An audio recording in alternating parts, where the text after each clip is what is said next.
Hey guys, before I start today's book review, I need to have a bit of a rant about something. This is something that's been bugging us for quite a while, and we keep saying it on social media, on the news. It's always happening. And it's basically people using the left as an insult, as a slur, just spitting it out. And I've talked to a few guys in real life who I know for a fact don't know what the meaning of leftism is. And they're saying it because they're hearing guys on the news say it. They just blame everything on the left. And the reason I've got an issue with this is because that's a leftist library. It's a workers' rights library. That's what leftism is. It's workers' rights. It's the workers owning the means of production. It's us having value for our labour. That's leftism. That's not what the working class should be fighting against. But it's framed like that right now. Everything's been blamed on the left. Unless you say something funny or honest, and then you're called immediately far right. So the thing that's bugging me is, this isn't a battle between left and right. It's a battle between up and down. It's a battle between authoritarianism and libertarianism. Because what people are really rallying against is this submission, this forced submission of, there's all these different ideologies coming on right now. Wokeism and climate and gender and race and all this kind of stuff. And they're all coming and they're all making you submit.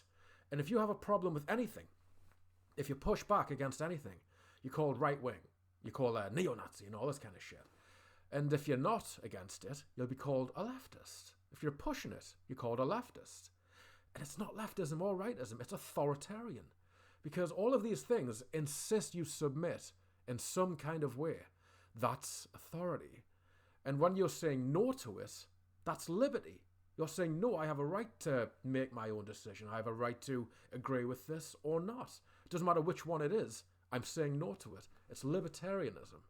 And the thing I'm getting bugged about this whole leftism thing is there's so many great ideologies on the left. All of the socialisms are demonized when you just go, oh, the left, and throw it away. Like I say, I'm a leftist. And people who are leftist don't mind identifying as a leftist. They'll just say, yeah, I'm a leftist, because they know what it means. They've actually read the literature. And then you get people who have no idea what leftism means and they just go, oh, the left. And so I was thinking about this. What is actual rightism?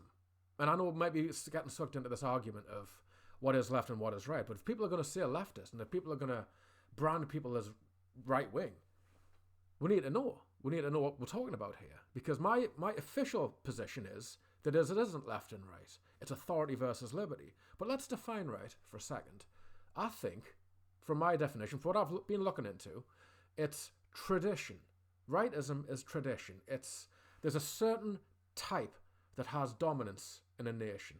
That's what rightism tends to be. And it can be right in Africa, or right in Israel, or right in the UK, or America, or there's rightism, and it could be anywhere. And rightism would be, you have a national type, like a national person, a national religion, a national way of governance. Like in the UK, it's monarchy. It's got like earls and barons and lords and stuff like that. And it's got Christianity. So rightism in England would look like that. But rightism in America would be like constitution, and these are our borders, and these are our lines, and these are our property rights and stuff like that.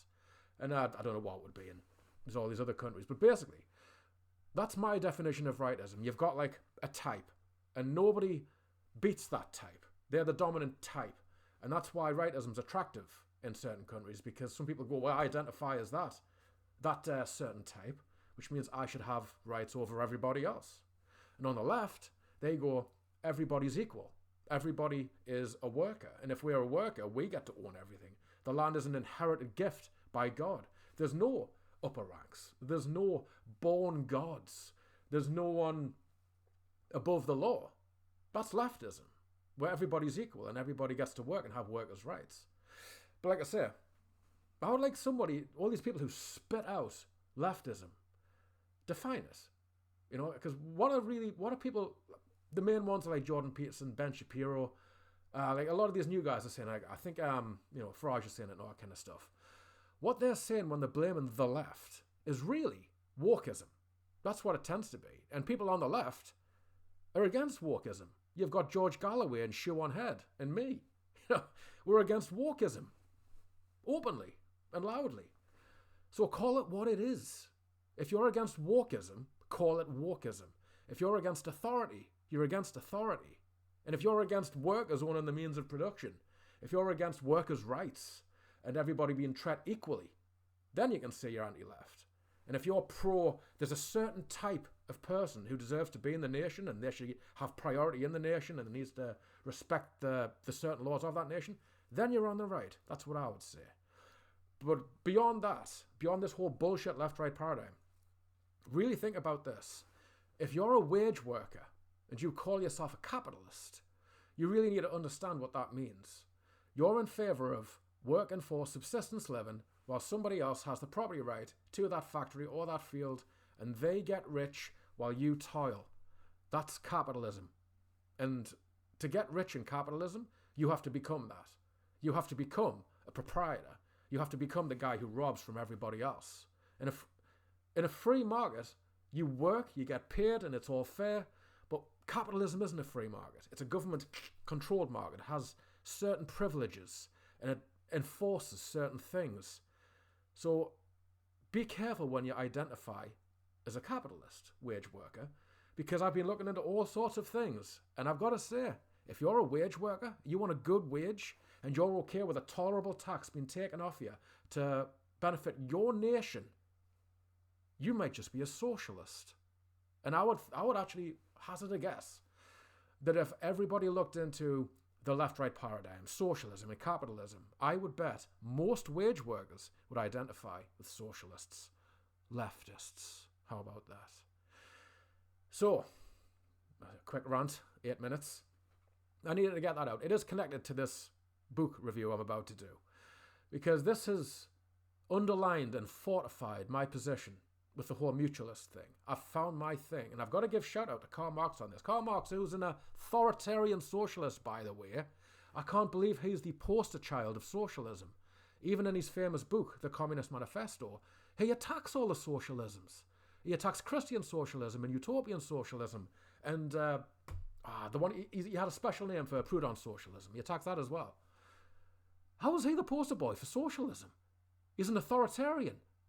You know, it bugs us where Marx gets this.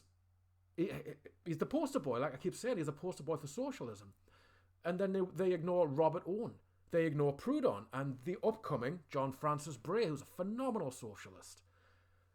It bugs us. It's like this fight between left, right, whatever like that. It's bullshit. It's between authority and liberty. That's the only fight that's going on right now. Pay attention to all of these movements. They're all about making you submit, making you bend a knee, making you tolerate, making you endure. And that's a funny thing. The word tolerance means you're taken, means you're under pressure and taking it with a little smile on your face. So, quick little rant. Now let's get to this book review.